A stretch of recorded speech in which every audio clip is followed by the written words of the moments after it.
imaginez-vous royalement, vous êtes des princes et des princesses dans la maison de votre roi, notre Père qui est également le roi, il est roi des rois. Amen. Amen. C'est un privilège d'asseoir et de devoir parler. C'est un privilège. Vous voyez, beaucoup de gens désirent écouter le roi des rois parler. Beaucoup écoutent les rois de ce monde parler. Beaucoup écoutent. Tout à l'heure, je venais sur la radio de mon véhicule.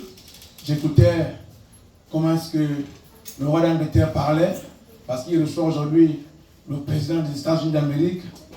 Ils étaient dans le palais royal et tout le monde écoute, tout le monde va attendre ce qu'ils se disent.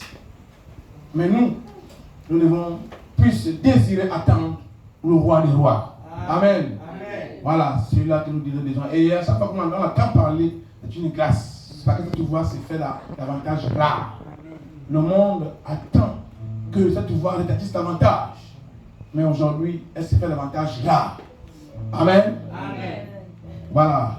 Donc, nous sommes mercredi aujourd'hui. C'est la semaine où nous devons parler de dons, de l'appel, de tout ce qui tourne autour de la puissance et autres, tout ça.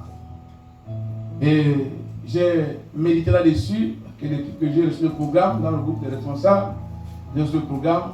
On a dit l'ancien doit animer le mercredi, en tout cas la semaine, et on doit s'accentuer sur les dons et autres. Et j'ai médité, j'ai beaucoup médité là-dessus. Et dans la méditation, Dieu m'a orienté effectivement dans le thème, mais avec une autre facette de la chose. Amen. Amen. Oui, avec une autre facette de la chose. Dieu m'a amené à comprendre que les dons ne sont pas rares. Les dons ne manquent même pas. Les dons sont là. Et ils sont là à foison. Ils sont massifs dans les gens. Oui, les gens petits des dons, des talents. Les gens reçoivent des appels chaque jour. C'est avec Dieu. Et depuis des années, les gens gardent des dons des années et des années. Dieu veut comprendre ça. Depuis, les gens ont été appelés depuis des années. Dieu m'a fait comprendre également. Ce n'est pas les dons qui manquent. Ce n'est pas l'appel qui manque. Ce n'est pas la puissance qui manque. Tout ça est disponible dans la vie des hommes et des femmes. Même en ces lieux, dans cette salle, il y a des hommes et des femmes remplis de dons. Amen. Il y a des hommes et des femmes qui ont un appel puissant. Amen. Ils sont là, dans cette salle.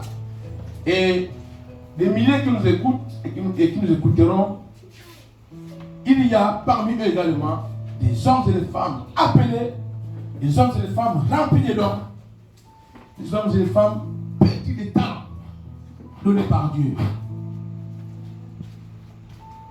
Et Dieu m'a dit, le problème ce n'est pas des dons, ce n'est pas des talents. Il y a un problème.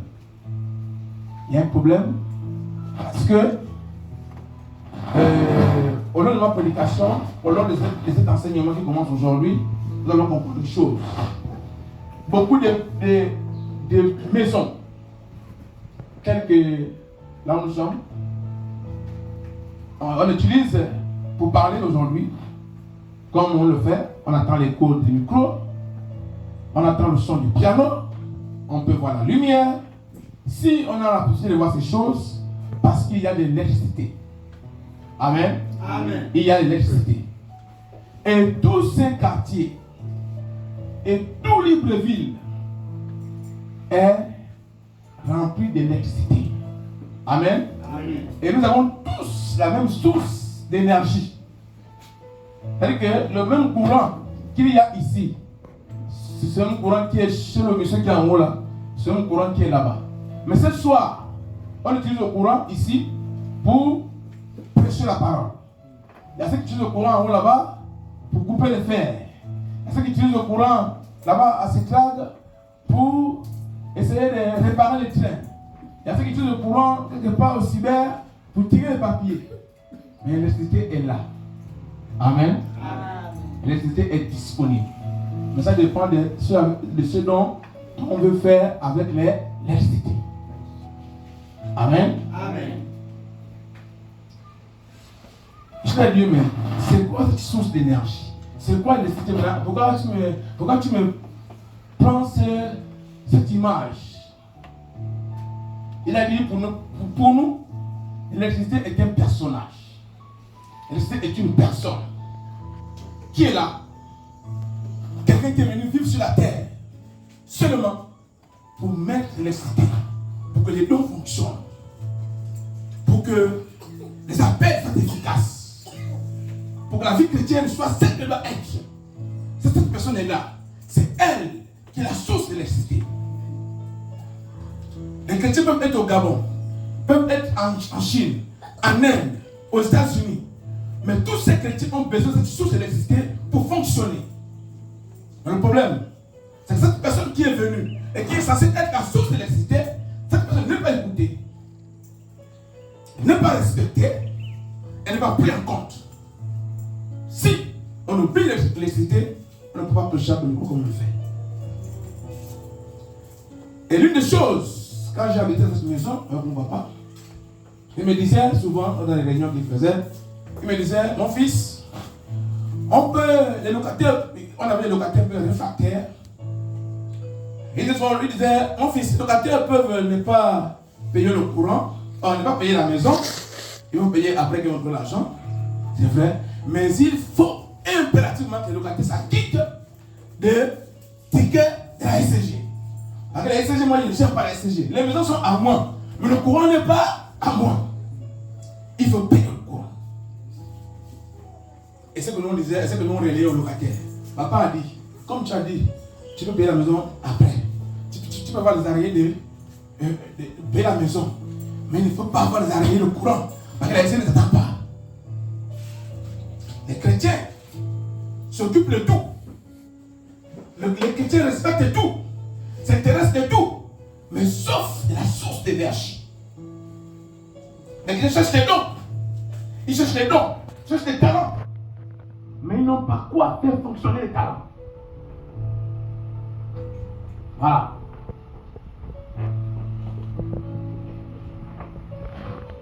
J'ai un véhicule. Et ce véhicule, tous les matins, je dois le démarrer. À chaque fois que je vais au travail, par exemple, je démarre et il fonctionne. Et c'est un véhicule qui est. C'est le véhicule maintenant. Le véhicule maintenant sans courant, il n'y a rien. Le véhicule maintenant sans courant, il n'y a rien. Et ils disent qu'il faut que le courant soit fort. Le véhicule soit fort. J'ai le pose avec mon taxi. Quand c'est que c'est passé avec le chauffeur, la mémoire, donc celui qui est capable de distribuer le courant, de distribuer les informations par le courant, il utilise le courant, moi j'utilise le courant. Le magasin me dit, le courant n'est pas fort dans le moteur, parce que la voiture a du mal à lancer. Le courant n'est pas fort. Quand il a mis la machine à checker, l'ordinateur il a checké, on dit non, c'est pas le moteur qui a un problème. Ce n'est pas, mais c'est le courant qui n'arrive pas fort dans le moteur. Pourquoi? Parce que la mémoire n'arrive pas à jouer ce qu'on a distribué le courant comme il le faut. La main est touchée. Et quand on a ouvert la mémoire, on a vu qu'il y avait un point noir. Donc il y a une partie qui s'est brûlée. Beaucoup de chrétiens sont garés. Ils sont garés depuis. On voit ils sont très beaux, ils sont très belles. Ils ont l'envie de faire. Mais parce qu'ils n'ont pas respecté le courant, rien ne fonctionne chez eux. Et pourtant ils servent. Et pourtant ils prêchent, comme j'ai fait ce soir. L'église néglige la source d'énergie. On cherche des dons, mais on ne respecte pas ceux qui font vivre ces dons-là. Amen. Amen. Voici ainsi ce sur quoi nous allons nous entretenir aujourd'hui et par la grâce de Dieu vendredi. C'est ça. Amen. Amen. Donc le thème de ce soir, c'est la personne la plus importante sur la terre. La personne la plus importante sur la terre aujourd'hui est le Saint-Esprit. La personne la plus importante sur la terre aujourd'hui est le Saint-Esprit. Et nous allons lire Pour cela, on va lire Jean 16, versets 5 à 8. Jean 5, 16 à 8. Donc la personne la plus importante sur la terre aujourd'hui est le Saint-Esprit. Voici pourquoi il mérite une attention particulière. Il mérite une attention particulière. Parce que c'est la personne la plus importante sur la terre de nos jours. Le Saint-Esprit est une personne qui est arrivée, il a quitté le ciel depuis Acte 2. Il est venu officiellement.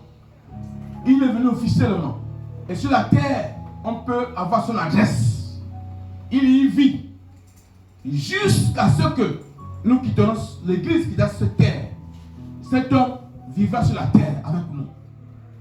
Mais sur la terre, les hommes ont trouvé des priorités. Les hommes ont trouvé ce qui est plus important. Oubliez que cet homme est en réalité l'homme le plus important sur la terre. La personnalité la plus importante sur la terre, c'est lui. Mais c'est cet esprit. Ce n'est pas un esprit saint. D'ailleurs, Jésus nous l'a appelé Esprit Saint. Je n'ai pas entendu de Jésus l'appeler comme ça. Jésus l'appelle le Paraclet. En fait, Jésus lui donne un nom, comme un nom d'homme. Amen. Amen. On disait Jean 16, 5 à 8. Est-ce qu'on peut avoir la parole de Dieu, s'il vous plaît? Qui m'a envoyé. Et aucun de vous ne me demande où vas-tu? Mais parce que je vous ai dit ces choses, la tristesse a rempli votre cœur. Verset 7, la Bible dit, cependant, je vous dis la vérité. Il vous est avantageux que je m'en aille. Car si je ne m'en vais pas, le consolateur ne viendra pas vers vous. Mais si je m'en vais, je vous l'enverrai. Verset 8, enfin, la Bible dit, et quand il sera venu, il convaincra le monde en ce qui concerne le péché, la justice et le jugement. Amen. Amen. Asseyez-vous s'il vous plaît, que Dieu bénisse sa parole. Je parle d'une personne que Jésus appelle ici le consolateur. Notre pasteur appelle le Paraclet. Il a beaucoup de noms. Mais c'est une personne. Jésus, en quittant sur la terre, après sa résurrection, il a vécu sur la terre pendant 40 jours. Et, en d'autres termes, il est pour vous impossible de faire quoi que ce soit sans que cet homme n'arrive. Il est pour vous impossible de réussir quoi que ce soit avant qu'il n'arrive. Il faut qu'il arrive d'abord, et après qu'il soit là, lui, il vous permettra de réussir tout ce que l'on a entreprendre. En d'autres termes, la personne que je vous enverrai est la plus importante dans l'histoire de l'Église qui n'est pas que vous. Sans lui, l'Église ne peut rien faire. Alors que les chrétiens veulent tout faire. Mais ils ne se rassurent pas que est-ce qu'un homme le plus important pour ce dont je veux faire est déjà là? Est-ce qu'il est prêt à travailler avec moi? Est-ce que j'ai écouté son instruction?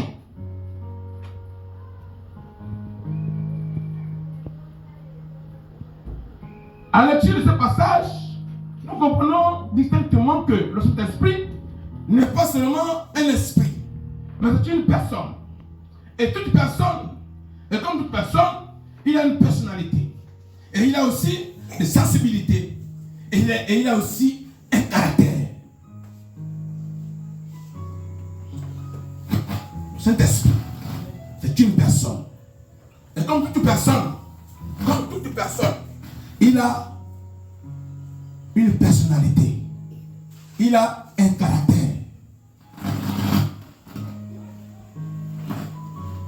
Toute personne a des sensibilités. Toute personne a des points. Et si tu touches là, on va se frustrer. On va lui dire qu'il s'attriste. Il n'y a qu'un nom pour s'attrister. Un esprit ne s'attriste pas. Un esprit ne s'attriste pas. L'Église a limité cet esprit sur le plan que c'est un esprit qui se manifestent par des sensations, par des chants de poules, par des paroles des anges, par des émotions, il y a des tremblements, les gens s'enroulent quand il vient. Non. Non. Achetons vos émotions à vous. Parce qu'il faut aller un peu, vous voyez un peu dans les télévisions là, au moment des documentaires sur le Gabon, en matière d'initiation et autres. C'est ce qui se passe dans les temples, c'est ce que vous voyez dans les églises. Beaucoup de gens tremblent, les gens dansent comme ça, et ils parlent d'autres langues. Et là-bas dans les temples, ça se passe ainsi. Demandez aux initiés. Vous voyez dans les documentaires, vous allez voir. Le Saint-Esprit, c'est pas ça. C'est une personne qui est venue pour faire l'œuvre la plus importante que le ciel doit faire sur la terre.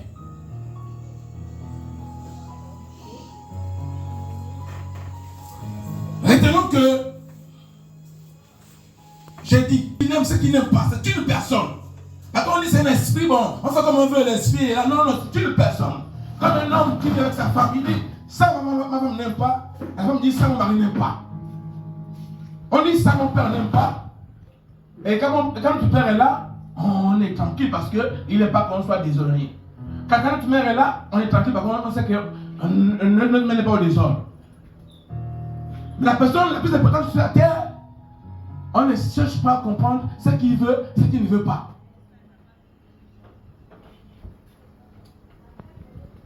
On tremble devant les pasteurs, on tremble devant les anciens, on tremble devant les frères et sœurs en Christ, mais on ne tremble pas devant le Saint-Esprit. Alors que c'est une personne. C'est lui qui fait que, tellement tu le respectes, tellement tu sais que c'est une personne, même si tu es seul quelque part, tu ne peux pas faire quoi que ce soit parce que tu sais que la personne-là est avec moi. Amen. Pareil comme ton frère est avec toi, tu ne peux pas faire des bêtises. C'est pareil que ton esprit est avec toi en permanence. Donc, tu ne vas pas faire n'importe quoi. Mais comme on a mis cet esprit dans le domaine d'esprit, bon, ok, bon, en tout cas, esprit c'est, bon, on fait comme je veux. En tout cas, mon frère n'est pas là, le pasteur n'est pas là, le diacre n'est pas là, l'ancien n'est pas là, bon. En tout cas, je fais comme je veux. Non, ne crains pas le pasteur, ne crains pas le diacre, ne crains pas l'église. Crains la personne qui est avec toi. Regarde ta sensibilité. Il est plus important que l'Assemblée des Nations Unies. Oui? L'homme là, la personne là, il est plus important que l'ONU. Il est plus important que tous les professeurs du monde réunis. Il est plus important que tous les médecins réunis. Médecins chinois, médecins américains, médecins japonais, médecins indiens. Plus important que tous les médecins réunis. Il est plus important que tous les sages de la terre réunis. Il est plus important que tous les milliardaires de la terre réunis.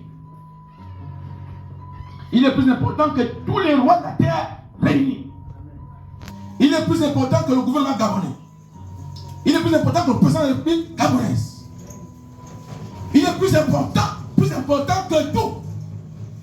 Mais cette personne est mise en arrière-plan par le chrétien et par l'église. On ne l'écoute plus. Il n'est plus écouté. Il n'est plus respecté. Alors que c'est lui que Jésus a dit, ne faites rien avant qu'il arrive. Et quand il viendra, vous allez faire tout. Mais en commençant par Jérusalem, la Galilée, les esprits de la terre. Vous irez avec lui. Vous ferez avec lui. Vous allez ressusciter avec lui, guérir avec lui, prêcher avec lui, tout faire avec lui. Aujourd'hui, on fait tout avec tout le monde, mais sauf avec lui. Alors qu'il est là. Il est plus important que tous les sages de la terre réunis, plus important que tous les intellectuels de la terre réunis, important que tous les scientifiques de la terre réunis. Cet homme, il est plus important que tous ces mondes.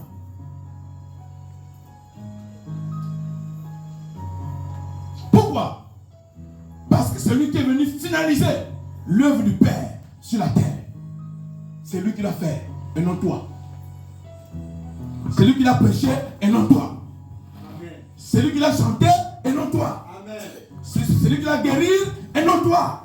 C'est lui qui l'a... Il est venu, c'est pour ça. Guérir les miracles, faire des miracles, guérir, ressusciter. Il est venu, je l'ai dit, l'Esprit du Seigneur est sur moi.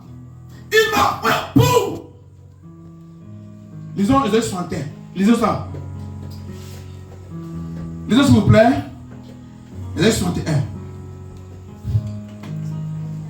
Même Jésus, il a compris que sans lui, sans cet homme, il ne peut rien faire. Ésaïe 61, verset 1, la parole de Dieu nous dit: L'Esprit du Seigneur, l'Éternel, est sur moi, car l'Éternel m'a oint pour porter de bonnes nouvelles aux malheureux. Voilà. Il m'a envoyé pour guérir ceux qui ont le cœur brisé. Pour guérir, il faut l'esprit. Oui, continue frère. Pour proclamer aux captifs la liberté. Pour proclamer aux captifs la liberté, il faut le Saint-Esprit. Et aux prisonniers la délivrance. Pour délivrer, il faut le Saint-Esprit. Pour publier une année de grâce de l'Éternel. Pour publier, prophétiser, pour déclarer les paroles, il faut le Saint-Esprit. Et un jour de vengeance de notre Dieu. Même pour venger, Dieu pour venger son peuple a besoin du Saint-Esprit. Pour consoler tous les affligés. Les affligés souffrent dans les rues. Pour qu'ils soient consolés, il faut le Saint-Esprit. Mais toi, tu fais sans lui. Tu veux les dons? Tu veux la paix? Cet esprit est où? En te donnant le don, que feras-tu de ce don? Sans le Saint-Esprit. En te donnant le talent, que feras-tu de ce talent? Sans le Saint-Esprit. On te prêche sa parole. Que feras-tu de la parole sans le Saint-Esprit? C'est lui qui t'amène à obéir à Dieu. Amen.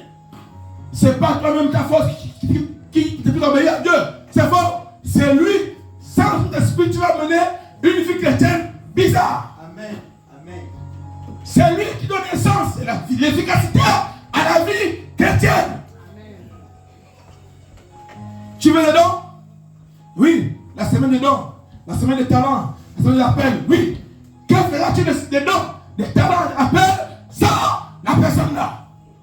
Que feras-tu de ça? Il m'a dit, frère, il m'a dit, fils, voici le problème qu'il y a. Ils ont mis de côté la personne la plus importante, la personne qui est venue pour parachever l'œuvre du Père sur la terre. C'est pas toi qui es venu parachever l'œuvre, c'est lui qui est venu parachever l'œuvre. C'est pas toi qui es venu parachever l'œuvre, c'est lui qui est venu parachever l'œuvre. Amen. Pourquoi veux-tu faire sans lui? Yes. Écoute-le, obéis-le, respecte-le. L'église a mis de côté le Saint-Esprit.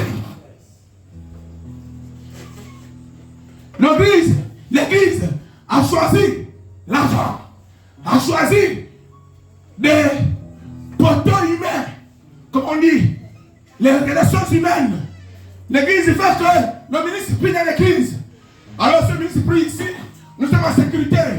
Si le président prie ici, on est en sécurité. Si un milliardaire prie ici, on est en sécurité. Dieu n'a pas besoin de milliardaires. Ce n'est pas les milliardaires qui ont accompli l'œuvre du Père sur la terre. Yes. C'est le Saint-Esprit. Yes. Le chrétien cherche des relations humaines. Le chrétien veut avoir une relation à la présidence. Le chrétien veut avoir une relation à la présidence. Une relation aux États-Unis. Le chrétien va avoir des enfants riches. Le chrétien va avoir de l'argent. Le chrétien a mis de côté le Saint-Esprit. L'œuvre le plus important sur la terre.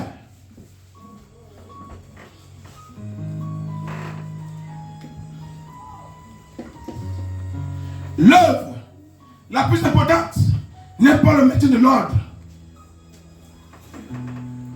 Oui, les corps habillés, ils ont une mission principale, de maintenir l'ordre sur la cité, maintenir l'ordre dans le pays. Veiller au respect des lois et règlements. Les gens pensent que c'est l'œuvre la plus importante. L'œuvre la plus importante n'est pas de respecter la loi, n'est pas de faire que la loi soit respectée, n'est pas de maintenir de l'ordre. L'œuvre la plus importante sur la terre est que l'œuvre de Dieu soit faite. Amen. Que la volonté de Dieu soit faite. Amen. Que le règne de Dieu vienne sur la terre. Amen. Voici l'œuvre la plus importante. Et cette personne, la seule personne qui est capable de faire cela, c'est le Saint-Esprit.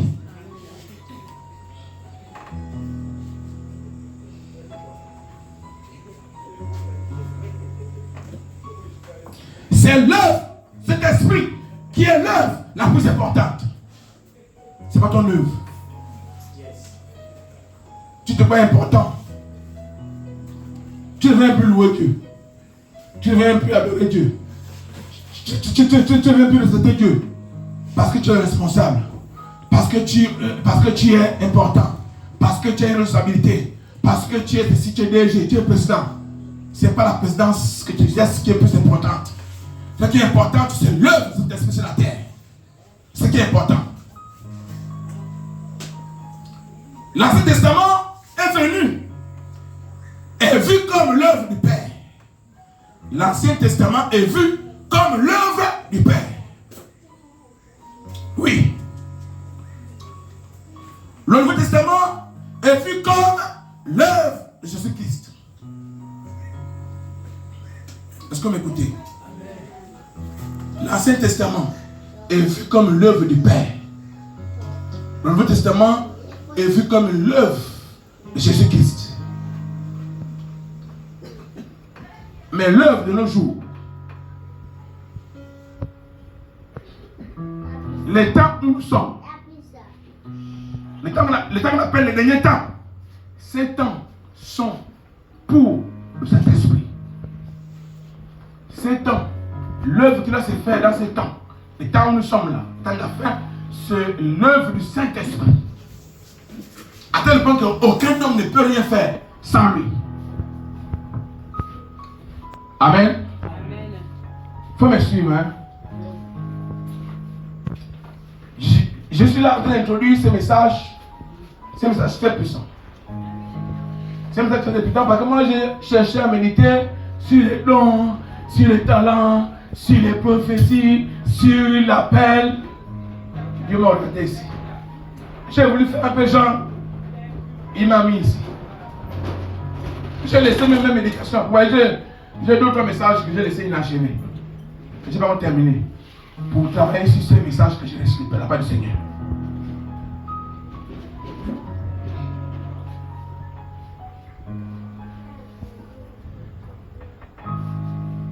C'est le Saint-Esprit qui fait que lorsque la parole est prêchée dans la sorte, dans l'église, l'homme soit capable de la transporter chez soi et de la vivre. Amen. C'est le Saint-Esprit qui fait qu'après avoir écouté la parole ici, tu sois capable de prendre cette parole dans ton cœur, transporter ça jusqu'à ta maison, jusqu'à ton lieu de travail, jusqu'à partout où tu iras, et que tu puisses vivre selon cette parole que tu as écoutée ici. Il n'y a que lui qui est capable. C'est pourquoi beaucoup quand on peut ici là, Amen, Amen, ils sont concentrés. Dès qu'ils franchissent la porte, tout est parti.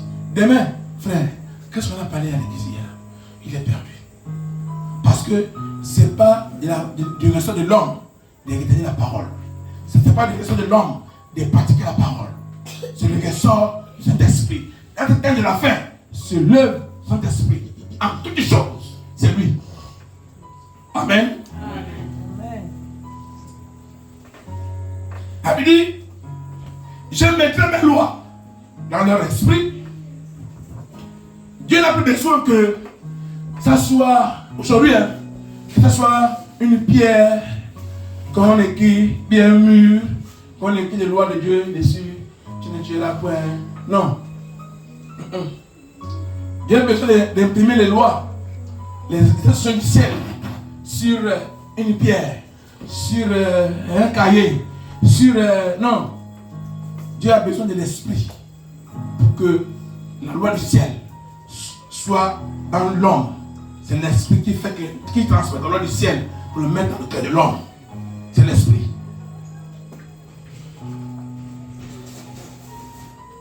C'est l'esprit. C'est mettre mes lois dans leur esprit. Dieu n'a plus besoin de pierres pour inscrire des lois du ciel. Mais le Saint-Esprit se charge d'inscrire la volonté de Dieu dans le cœur de l'homme. C'est sa mission aujourd'hui. C'est pas toi qui va faire avec ton intelligence, ton bic et ta feuille. Beaucoup de gens ont des cahiers dans la maison. Des cahiers pleins dans la maison, des cahiers, des blocs de notes pleins. Depuis 40 ans, ils prennent des notes. Mais eux, ils sont perdus. Les notes sont là. Il faut voir quand ils viennent à l'estrade. Les autres amènent un sachet les fascicules, les autres amènent un sac à dos rempli des livres, le pupitre est rempli. Après, il parle maintenant, il est perdu. C'est pas le livre qui t'envoie la loi aujourd'hui. La loi n'est plus dans le livre. La loi est censée être dans le cœur de l'homme aujourd'hui. Et cela, c'est l'œuvre de cet esprit. Bon, comme on dit chez nous, dans notre jargon, transmis comme reçu. Voilà, j'ai dit ça comme ça. J'ai transmis ça comme ça. Hébreux 8, 10, ça veut dire, mais voici l'alliance que je ferai avec la maison d'Israël. Après ces jours-là, dit le Seigneur, je mettrai mes lois dans leur esprit. Et je les écrirai dans leur cœur. Et je serai leur Dieu et ils seront mon peuple. Aujourd'hui, le peuple de Dieu est censé être rempli. Les cœurs du peuple de Dieu doivent être remplis. Non d'abord de dons, mais de la gloire de Dieu. Amen. On cherche les dons, mais on n'a pas la loi de Dieu. On cherche les dons, on n'a pas la volonté du ciel.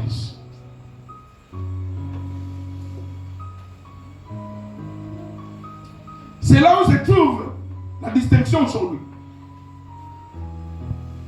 Qui a la loi de Dieu? Qui a la loi de Dieu dans son cœur? Qui a la loi de Dieu dans son cœur? C'est celui-là qui fait partie du peuple de Dieu. C'est lui qui a la loi de Dieu dans son cœur. Il fait partie du peuple de Dieu. Selon Hébreux 8, 10. C'est l'unique clôt. C'est l'unique chose qui démontre que tu fais partie du peuple de Dieu. C'est la loi de Dieu. Un Gabonais connaît l'hymne national de son pays, il connaît à des villes de son pays, il connaît en fait, même s'il ne peut pas chanter, quand il écoute, ça ne marche pas. Même s'il est aux États-Unis, même s'il est en Inde, même s'il est en Chine, quand il écoute ça, quelque part, il sait que non. Mon pays n'est pas loin. Il y a quelqu'un qui est dans mon pays ici. Comment, dans cette maison, on écoute l'hymne national de Gabon? C'est nous qui sommes le royaume de Dieu, qui connaissons la volonté de Dieu. C'est nous qui sommes le royaume de Dieu, qui connaissons la loi de Dieu. C'est pas le monde. C'est pourquoi dans l'église, les gens qui sont dans l'église pleins, mais ils ne sont pas du royaume de Dieu. Ils n'ont pas la loi de Dieu. En Chine, dès que tu vois, même si tu es en Chine, mais tu vois le drapeau d'abonnati de monter. Mais même ces Chinois qui vont monter ça, tu te mets en position latérale, tu écoutes, tu écoutes le drapeau monte. Après ça, l'hymne national, tu finis. Mais tout le monde est en train de circuler. Pourquoi il y a ceux qui s'arrêtent? Tout le monde, les silences circulent, les Indiens circulent. Pourquoi c'est le ceux qui s'arrêtent? Parce qu'il reconnaît que l'hymne national qui passe, le drapeau qui monte là, c'est de mon pays. Dans ce monde, où chacun fait comme il sait ce qu'il veut, chacun vit comme il veut vivre. Les femmes vivent comme ils veulent, les hommes vivent comme ils veulent, les jeunes font ce qu'ils vont faire. Mais un jeune qui appartient au royaume de Dieu connaît que mon royaume ne vit pas comme ça. Et lui, il se positionne pour la cause du royaume. Voici être enfant de Dieu. Voici appartenir au peuple de Dieu. Quand tu vis comme tu veux, tu fais comme tu veux. L'hymne national du ciel passe, tu n'écoutes pas, tu connais à circuler, tu déshonores au ciel. Pour t'amener à respecter le ciel, c'est cet esprit. En tout cas, Jésus a dit, vous ne devez rien faire avant qu'il n'arrive. Parce que sinon vous allez faire des bêtises. Sans lui, vous ferez des bêtises. Sans lui, Pierre ne peut pas prêcher. Sans lui, Pierre ne peut pas jeter l'épée. Pierre ne peut pas être le Pierre qu'on connaît aujourd'hui. Sans lui, l'ombre de Pierre ne peut pas guérir les malades. Sans lui,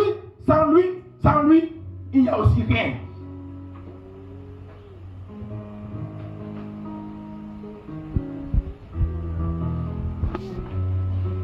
Regardons combien de fois, même Jésus ne pouvait pas mépriser le Saint-Esprit. Regardons combien de fois, même Jésus ne pouvait pas mépriser le Saint-Esprit. Car C'est le Saint-Esprit, le premier à annoncer sa venue dans le monde par les prophètes. Esaïe, tous ceux qui ont annoncé la venue de Jésus sur le monde, là, ils l'ont annoncé par un esprit. Le Saint-Esprit est le premier à dire au monde qu'un roi arrive. Que Jésus arrive. C'est le Saint-Esprit qui a conçu Jésus dans le sein de Marie. Là, il dit que c'est par la vertu de l'esprit que l'enfant s'est formé dans le ventre de Marie. Ce sont des esprits qui étaient capables de mettre Marie enceinte, de faire que Jésus se retrouve dans le ventre de Marie, alors que Marie était vierge, elle n'a pas connu d'homme. C'est encore le Saint-Esprit qui a scellé le baptême de Jésus en descendant sur lui, sur une forme, une colombe. C'est lui qui a scellé le baptême de Jésus. Oh, je vais me baptiser, je veux faire ici, je veux prophétiser, je veux. Le Saint-Esprit est où? Qui va sceller ton baptême? Qui va sceller ton baptême?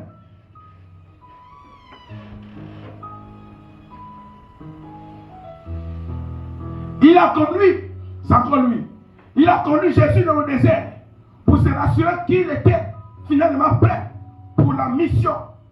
Voici pourquoi il a laissé le diable lui tenter. C'est lui qui a dit que l'esprit le conduisit dans le désert pour être tenté. C'est lui qui atteste ton ministère. C'est pas ton père qui atteste ton ministère. On n'a pas dit que c'est un homme. On dit que c'est l'esprit qui atteste le ministère de l'homme. Il dit oui, tu es prêt. Allez, vas-y. C'est lui qui te convainc. C'est par cet esprit que Jésus chassait les démons et guérissait, ressuscitait les morts. C'est par cet esprit. La Bible le dit. Même la crucifixion de Jésus, jusqu'à la croix, il fallait la présence de cet esprit. Oui. Même la crucifixion de Jésus s'est faite devant le Saint-Esprit et par le Saint-Esprit. C'est pourquoi, à la fin, il a dit, Père, entre tes mains, je remets mon esprit. L'esprit a fini de travailler. Il a veillé sur la crucifixion. Il a veillé sur la mort de Jésus. Il a veillé sur le souffrance de Jésus. Et après avoir fait toute sa mission, la mission accomplie, l'esprit est parti. Il fallait cet esprit. Même pour ça. C'est pourquoi, même Jésus n'en a pas méprisé son esprit. Jésus ne pouvait rien faire sans lui. Sa résurrection est faite par le Saint-Esprit. C'est encore cet esprit qui a ressuscité Jésus au 3e jour. C'est lui qui a ressuscité Jésus. Jésus a tout fait.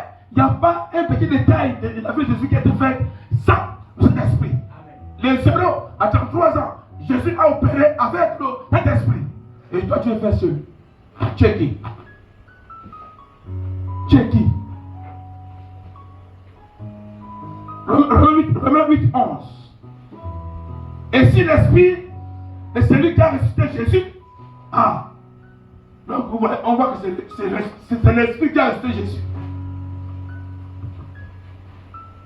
Et si l'Esprit est celui qui a ressuscité entre les morts, habite en vous, celui qui a ressuscité Christ dans les morts rendra aussi la vie à vos corps mortels par son esprit qui habite en vous. Même ta propre résurrection, ta résurrection spirituelle dépend de cet esprit. C'est lui qui va ressusciter ta vie spirituelle. C'est lui qui va ressusciter les dons que tu es avec. Là, il dit à Jérémie que depuis le ventre de ta mère, je t'avais établi prophète. Donc il était un prophète. Mais pour que le don de prophétie devienne une réalité, il fallait l'ordre d'esprit dans Jérémie. Tu es peut-être né prophète. Tu t'es peut-être né pour être gouverneur, pour être préfet, pour être ministre, pour être président de la République, pour être un grand cadre de la République. Mais il faut que le Saint-Esprit t'amène à la réalisation de cela. pour que ça se réalise, il faut que cet esprit œuvre.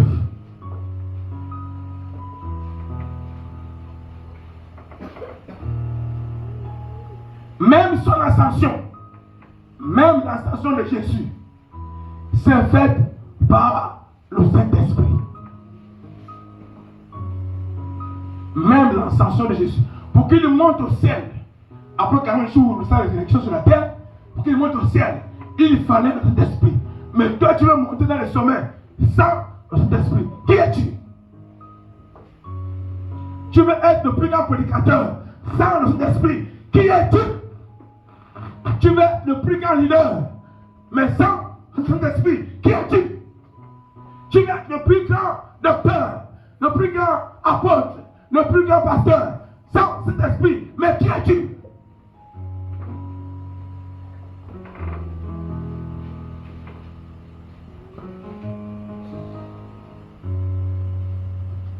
Toi, tu refuses de écouter cet esprit. Qui va te ressusciter? Qui va te ressusciter? Qui va ressusciter l'étoile? Qui va ressusciter tes biens que le diable a pillés quand tu es dans le monde? Qui va ressusciter ça? Qui va ressusciter tes enfants? Oui, dans ton sein, tu es né pour faire bâtir 10 enfants, 5 enfants. L'ennemi a dit non, on ne veut pas. Et ces enfants sont là, ils sommeillent, ils sont morts en toi. Quand son esprit arrive, c'est que pour toi prend vie et devient réalité. Maintenant tu négliges son esprit. Qui va ressusciter ce qui t'appartient?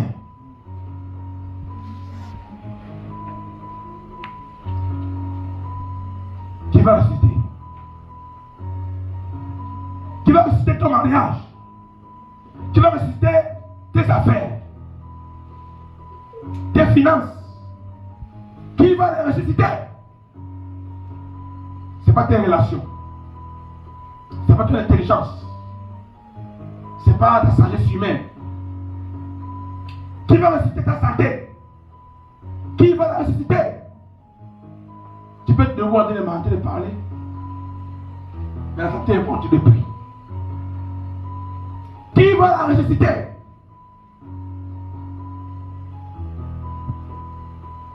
On fait la tontine avec papa. Quand le matin, on se réveille, je vois la coupe de la tontine, on dit que il y a un papa avec qui on fait la tontine, il est décédé. Alors qu'à la veille, je l'avais vu. Et je montrais à la soeur, on fait, il dit, comment on fait? Regarde le papa qui se balade en arrivant là-bas là. Il était bien sapé. On fait la tournée ensemble. Ah papa. Ah bon hein? Oui, je vais faire la tournée ensemble. Ah ça. Et puis le matin je me réveille, je vois dans le groupe la tontine, on me dit qu'il est mort. Alors je le fais hier en bonne forme. En très bonne forme. Maintenant tu pars comme ça. Qui va te ressusciter au dernier jour? Parce que quand on dit heureux, les morts qui sont morts en Christ.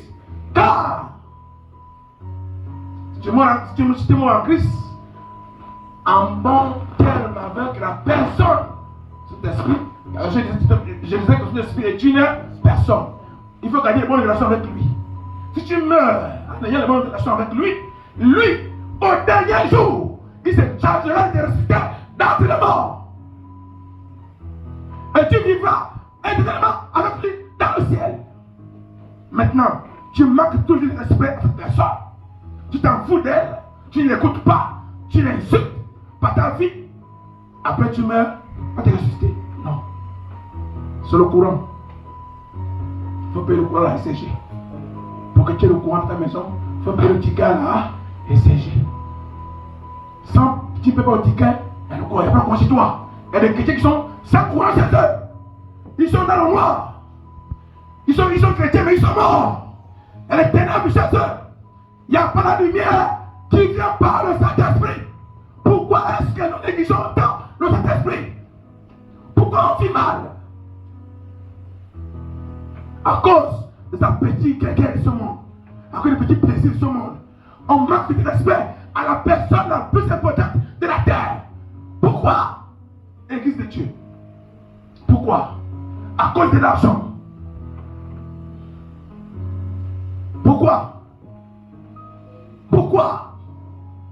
Tu es chrétien, aucun respect pour tes parents. Tu es chrétien, aucun respect pour ton père. Tu es chrétien, aucun respect pour ton frère, pour ta soeur. Tu frappes ton grand frère. Le Spirit va faire ça? Non. Ton père, tu frappes. Ta mère, tu frappes. Ton père meurt de faim. Tu as l'argent, tu t'occupes de lui. Est-ce que l'esprit est d'accord avec ça? J'ai dit tout à l'heure, au début, que c'est une personne. Il a des sensibilités. Il y a des yeux qui voient, la bouche qui parle, les oreilles, les pieds qui marchent.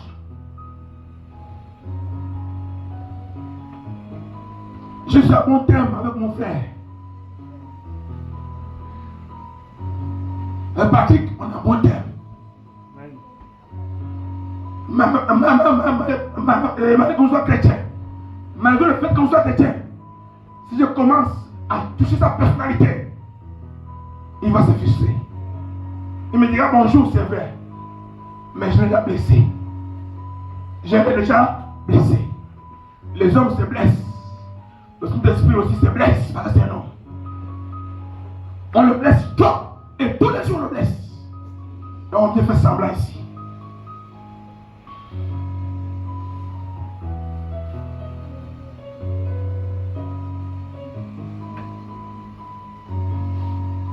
C'est la raison pour laquelle Jésus-Christ a dit. C'est la raison pour laquelle Jésus-Christ a dit dans Luc 12, 10.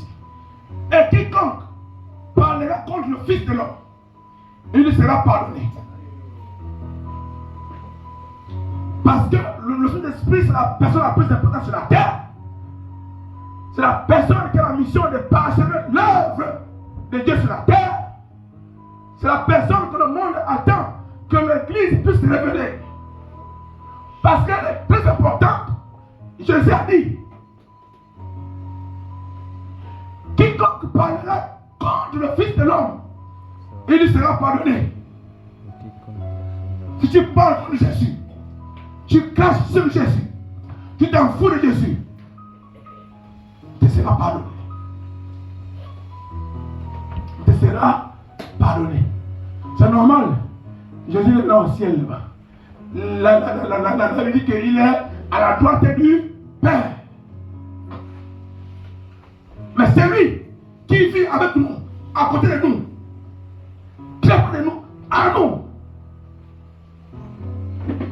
Il est hors de question qu'on lui manque de respect. Quiconque parlera contre le Fils de l'homme, il sera pardonné. Mais c'est lui qui blasphémera contre le Saint-Esprit, il ne sera point pardonné. Le ciel donne plus d'importance au Saint-Esprit. Le ciel ne pardonne pas le manque de respect contre la personne du Saint-Esprit. Le ciel ne pardonne pas le manque de respect contre la personne du Saint-Esprit.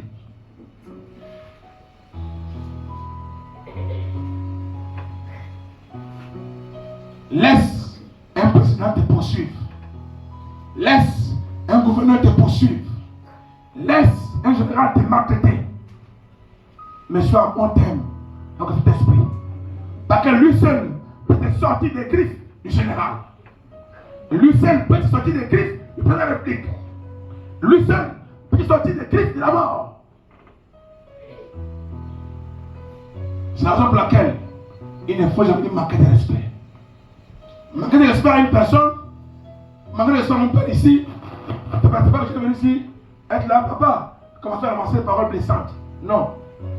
Mon attitude peut faire que mon père soit blessé. Mon comportement, même à distance, il attend des nouvelles. Je suis avoué en congé et mon père attend là-bas que non, papa, ton fils il est là-bas, vraiment, c'est pas sérieux ce qu'il fait. Il a même une copine là-bas bouée. Mon père va se frustrer. Il va se blesser. Alors que ce n'est pas contre lui que j'ai agi, je n'ai rien fait contre lui, je n'ai pas incité. Mais le fait que j'ai allé avoir des relations en mariage, ça va avouer, et il est au courant, il a vu ça, il a pris ça, il sera blessé. Il sera frustré contre moi à cause de mon comportement. Parce que l'esprit, on ne peut pas l'insulter directement. On ne peut pas le mépriser directement. De la manière que nous faisons les choses, on peut l'attrister, on peut le blesser. Et cela, ça va pardonner. Parce que Rose a dit, beaucoup de gens seront surpris de se retrouver en affaire. Mais Seigneur, qu'est-ce que j'ai fait de mal?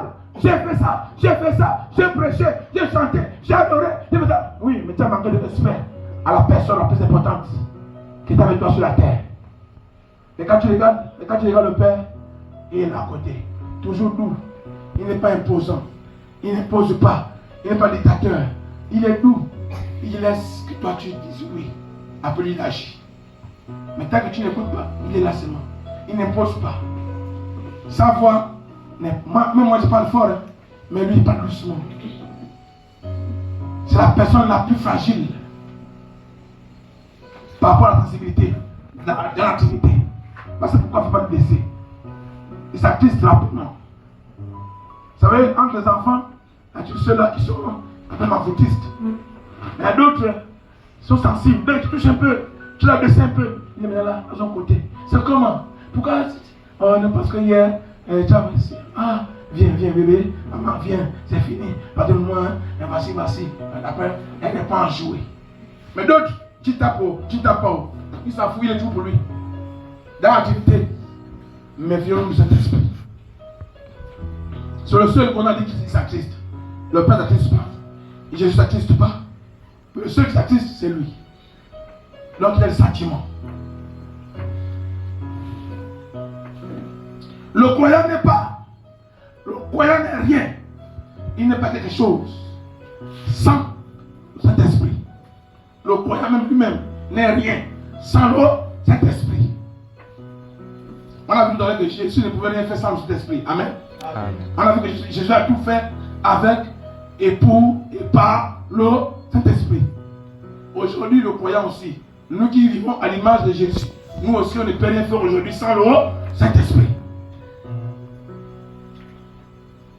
Le croyant n'est rien sans le Saint-Esprit. Le Saint-Esprit est capable, c'est le seul qui est capable de régénérer le croyant. Comme il a ressuscité Jésus, il nous ressuscite aussi. Et il nous amène désormais à expérimenter la nouvelle naissance. C'est-à-dire qu'il n'y a pas de nouvelle naissance sans cet esprit. C'est lui qui rend possible la nouvelle naissance. Il y a des gens qui disent qu'ils sont nés de nouveau. Mais tellement ils l'ont fait sans le Saint-Esprit, sans son approbation, sans l'accorder le respect. Ils pensent qu'ils sont nés de nouveau alors qu'ils ne sont pas nés de nouveau. Alors Jésus dit, je ne t'ai jamais connu. Parce qu'il ne connaît pas le vieil homme, il connaît la nouvelle personne.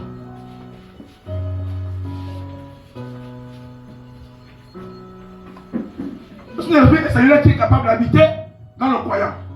Notre corps, dit la Bible, est le temple du Saint-Esprit. C'est lui, le seul qui habite par le croyant, pour l'orienter, pour l'éclairer, pour le fortifier, pour donner la puissance possible. Tu veux la puissance? Elle se trouve dans Saint-Esprit. L'Esprit nous scelle. C'est lui qui te scelle. Lisons rapidement. On tente la fin, les 26 minutes. Lisons rapidement. Ephésiens 1, 13 à 14. Lisons. Nous lisons la parole de Dieu, Ephésiens 1, 13 à 14. La parole de Dieu nous dit: en lui, vous aussi, après avoir entendu la parole de la vérité, l'évangile de votre salut, en lui vous avez cru et vous avez été scellés du Saint-Esprit qui avait été promis, lequel est un gage de notre héritage pour la rédemption de ceux que Dieu s'est acquis à la louange de sa gloire. Amen. C'est lui qui sert de cage.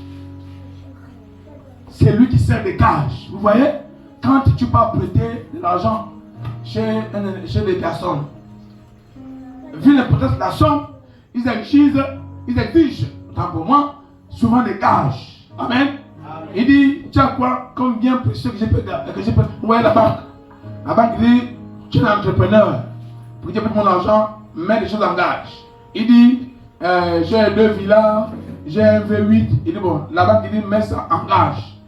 Dans le cas où tu n'auras pas ta dette, je récupère ce gage-là qui a la hauteur du prix que je t'ai donné.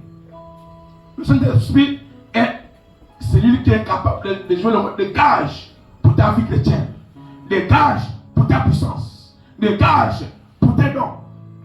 Mais tu as des dons, mais il n'y a pas de gage. Il est possible de travailler. Amen. C'est lui qui nous scelle. L'Esprit est celui-là qui adopte le croyant. Sans lui, qui veut t'adopter? Parce que nous sommes les enfants de l'adoption. Amen. On est les enfants de l'adoption. Mais pour que l'adoption soit possible, il faut le Saint-Esprit. Maintenant, toi, tu t'en fous de cet esprit. Tu fais comme tu veux, tu vis comme tu veux, tu ne regardes pas. Maintenant, qui va t'adopter? Tu resteras orphelin, sans défense. Et tous les loups vont tomber sur toi. Frère, lui, 2 Timothée 2, c'est important, il faut qu'on lise ça. 2 Timothée 2, 19 à 20. Et si tu veux, tu peux jouer dans le terrain. Les frères, c'est lui qui t'adopte, lui. Maintenant, tu t'en fous de lui. Maintenant, qui va t'adopter? Dans ce monde qui est méchant. 2 Timothée 2, 19 à 20. Néanmoins, le solide fondement de Dieu reste debout, avec ses paroles qui lui servent de sceau. Le Seigneur connaît ceux qui lui appartiennent, et quiconque prononce le nom du Seigneur, qu'il s'éloigne de l'iniquité. Dans une grande maison, il n'y a pas seulement des vases d'or et d'argent, il y en a aussi de bois et de terre. Les uns sont des vases d'honneur et les autres sont d'un usage vil. Si donc quelqu'un se conserve pur en s'abstenant de ces choses, il sera un vase d'honneur sanctifié, utile à son maître, propre à toute bonne œuvre. Puis, 21, oui, enfin. Verset 22. Bon, c'est bon, arrête-toi là. Amen. Amen. C'est lui qui peut te qualifier de vase d'honneur. En fait, il te lave, il te façonne et il te présente devant le Père comme étant un vase d'honneur. Pour dire, Père, mets tout ce qui est bien en lui là. Mets les dons et les sélections. Mais c'est lui qui te présente. En fait, Jésus te sauve et le Saint-Esprit te lave, te purifie et il t'amène devant le Père. C'est lui qui t'amène, c'est lui qui te transporte pour t'amener devant le Père. Pur, le Saint-Esprit. C'est lui qui fait que tu sois un vase utilisable vis-à-vis du Père et du ciel. C'est lui qui te qualifie, qui dit, lui là, il est utilisable. Mais là, sans lui, comment le ciel va t'utiliser? Amen. Amen. Sans lui, comment le ciel va t'utiliser?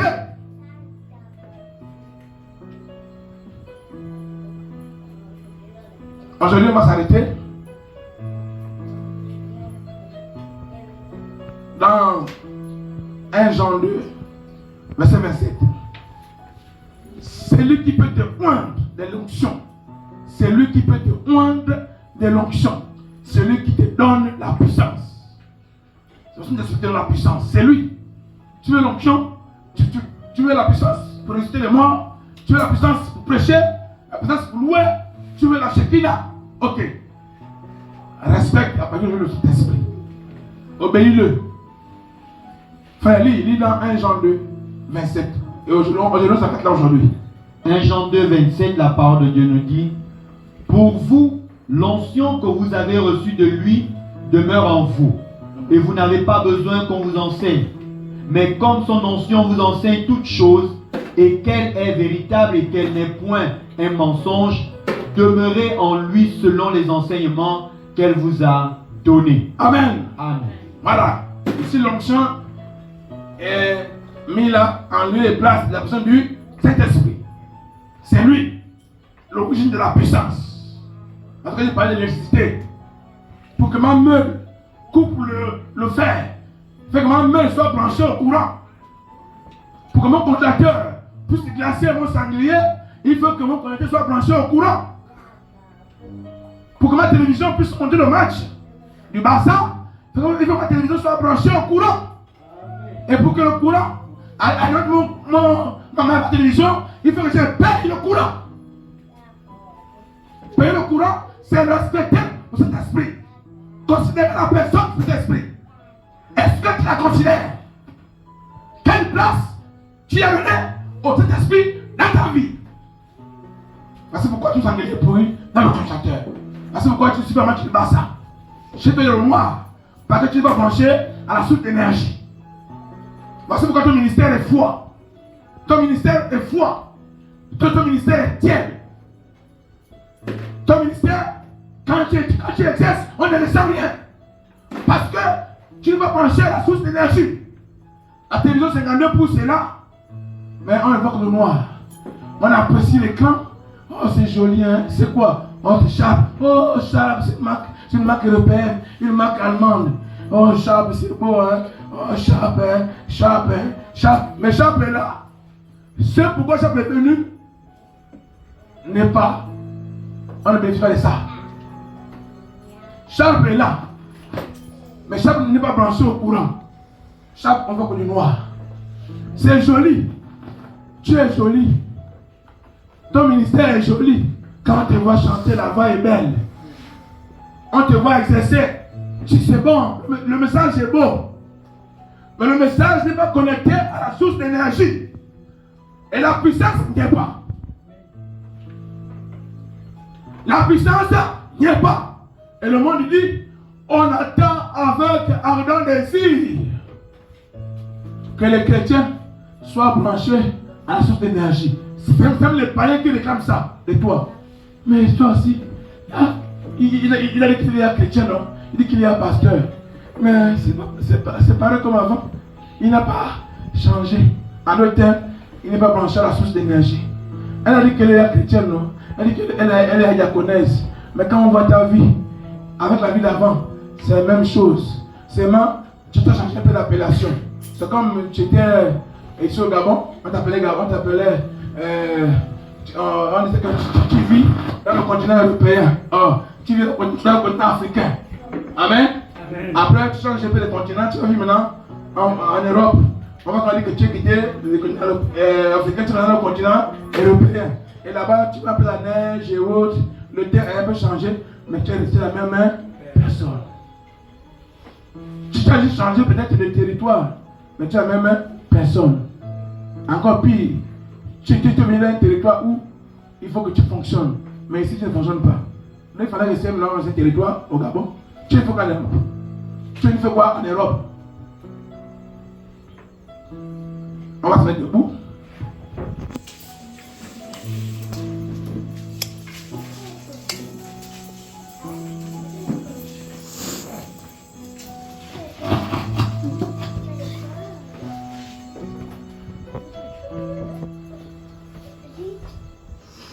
Et chante dans un cantique, s'il vous plaît.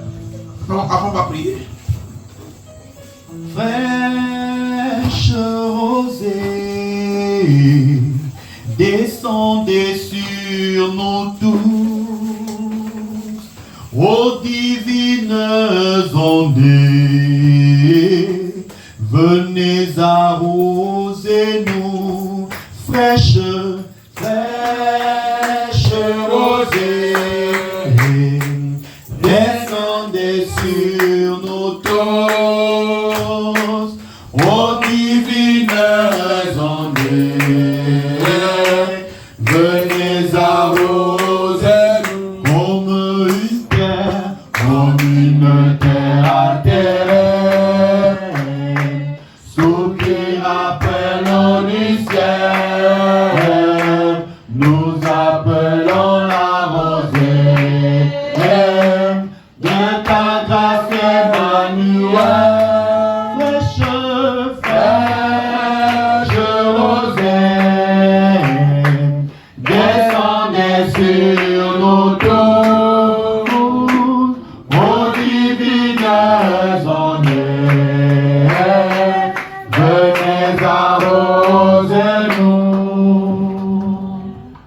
aujourd'hui, il n'est pas question d'appeler la fraîche rosée. Parce que la fraîche rosée est là. Il faut savoir que nous nous connectons à lui. Il faut que nous nous connectons à elle, cette rosée-là. Parce que la fraîche rosée est une source d'énergie. Mais tant qu'on ne connaît pas connecté à cette source d'énergie, on n'a pas pour l'énergie nécessaire pour faire ce pourquoi nous sommes venus sur la terre. Alors, pour avoir ignoré depuis tant d'années, pour avoir méprisé, pour avoir insulté depuis tant d'années la présence de l'esprit, nous allons tous ensemble, en ces lieux, nous repentir. Vous qui nous écoutez par les réseaux sociaux, vous qui nous suivez aujourd'hui, remettons tous en cause. Nous avons une chose à faire, demander pardon au ciel, parce qu'on a méprisé la personne la plus importante que le ciel a envoyée sur la terre pour accomplir l'œuvre du ciel. Alors, tous ensemble, on va se repentir dans ces lieux. Et par la grâce de Dieu, vendredi, on va continuer. Et peut-être que nous verrons différemment comment cet homme va se comporter au milieu de nous. Amen. Alors, élevons la voix, demandons pardon au Seigneur. Prie ce soir, prie. Prie, prie, prie. Tu as peut-être pas ta manière de faire. Mépriser ton esprit. Pas ta manière de parler. Tu as méprisé ton esprit. Pas ta manière de t'habiller. Tu as méprisé ton esprit. Pas ta manière de servir. Tu as méprisé. Pas ta manière de faire. Tu as méprisé. Ce soir, demande pardon. Demande pardon. Il va te pardonner. Demande pardon. Père Saint, Père Saint, ce soir, nous t'en supplions, accorde-nous ta miséricorde, accorde-nous ta compassion. Nous reconnaissons, Père, qu'on a péché contre toi, contre l'Esprit Saint, contre ta parole. On a péché contre la personne la plus importante sur la terre. On a péché contre elle. Oh, pardonne-nous, Père. On l'a méprisé. On l'a négligé. Pardonne-nous, Père. Pardonne-nous. Pardonne-moi. Pardonne l'Église. Pardonne-nous, Père. Pardonne, Père, t'en supplions. Accorde ton pardon. Accorde ton pardon. Accorde ton pardon, Père. Nous t'en supplions. Nous t'en supplions, Père. Nous t'en supplions, Père. Nous t'en supplions, Père. Pardonne-moi, Père. Toutes les fois que j'ai méprisé son esprit, pardonne-moi, Père. Toutes les fois que je n'ai pas écouté, pardonne-moi, Père. Pardonne-moi, Père. Pardonne-moi, Père. Pardonne-moi, Père. Pardonne-moi, Père.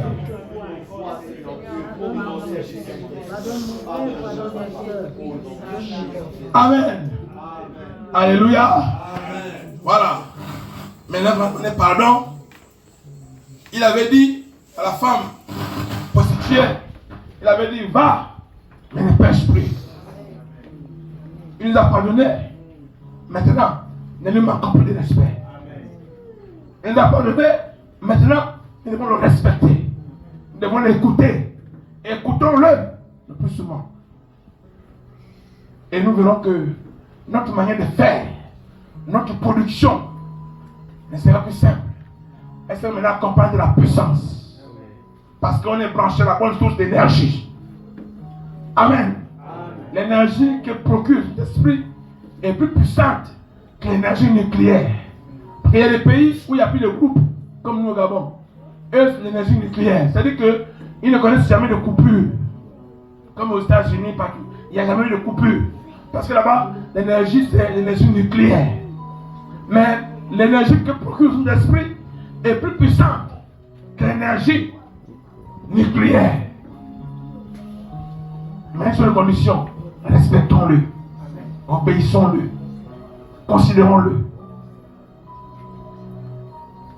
Amen. Amen. Pendant que nous recevons celle qui vient après moi, est-ce qu'on peut l'encourager, est-ce qu'on peut l'acclamer s'il vous plaît?